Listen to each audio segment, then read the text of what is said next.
So in my last video, I talked about how Alexander Hamilton wanted to levy taxes on whiskey. Guess who would have a problem with that? Yeah, the distillers and the farmers who grew the corn and the wheat that would make alcohol. And such came to blow when various different states in newly acquired western lands after the Revolution, Kentucky, Tennessee, had threatened to secede from the Union. They had flirted with various different aspects of leaving, and they really wanted to test the boundaries of this new framed government, right? Things came to blow in 1794 when in western Pennsylvania you had whiskey farmers rebel against the federal government. They refused to pay taxes. This was known as a whiskey rebellion. Okay? And Alexander Hamilton, who was the architect of these taxes in the first place, took it personally.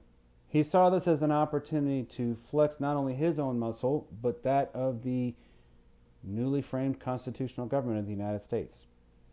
So he called upon 15,000 militiamen in a three-state area, predominantly of Pennsylvania. And he personally led them towards the epicenter of the Whiskey Rebellion, and by way of intimidation, he got the rebels to stand down. He won their loyalty.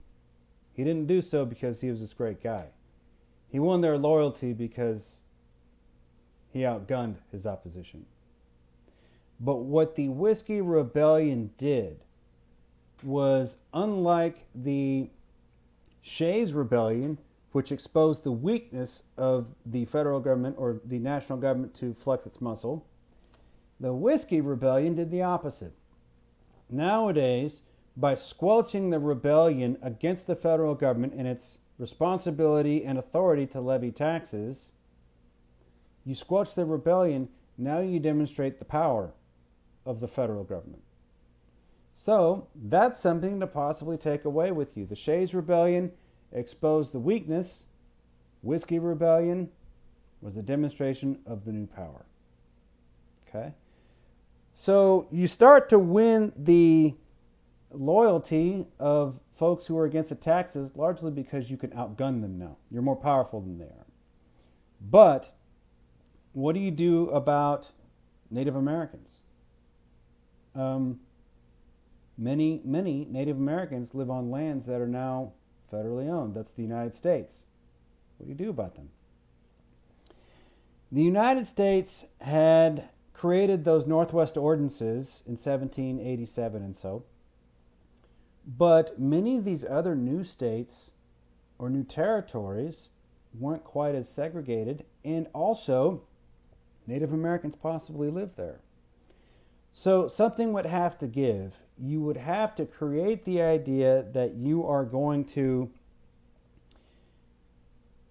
allow Native Americans certain rights within land. But first, some things would have to happen. You'd have to recognize that many of these territories, in order for them to go back to your cause and be able to pay taxes on whiskey and such, they'd need to agree to become states. Tennessee, for example, becomes a state in this era.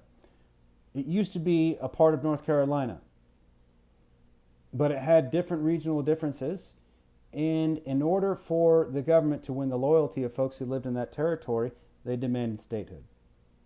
So eventually Tennessee would become its own state. So now what about the others? Similar fashion. Vermont, Kentucky, around there too. But Native Americans lived in those territories. You would have to recognize that while we're trying to increase the number of white settlers in places like these new states, you would have to allow a certain amount of autonomy for these Native Americans, as they had been there before we ever were, and you had to allow them to have some sort of authority and autonomy in their lands, all the while recognizing that they are in American territory. So that begins a question. National sovereignty. How do we deal with Native Americans? You're creating new states by winning their loyalty, by flexing your muscles. All those things are important. And then, oh, by the way, France and Britain, remember those guys? They're at war again. Okay, so now what? The United States deems that they want to be neutral, but British naval ships keep seizing American vessels, especially in the Caribbean, and they impress American merchants into service of the British Navy. So we send John Jay over to negotiate a neutrality balance, and it's tedious at best, but you start to demonstrate a State Department in relation to how we deal with other countries. Develop around this time too.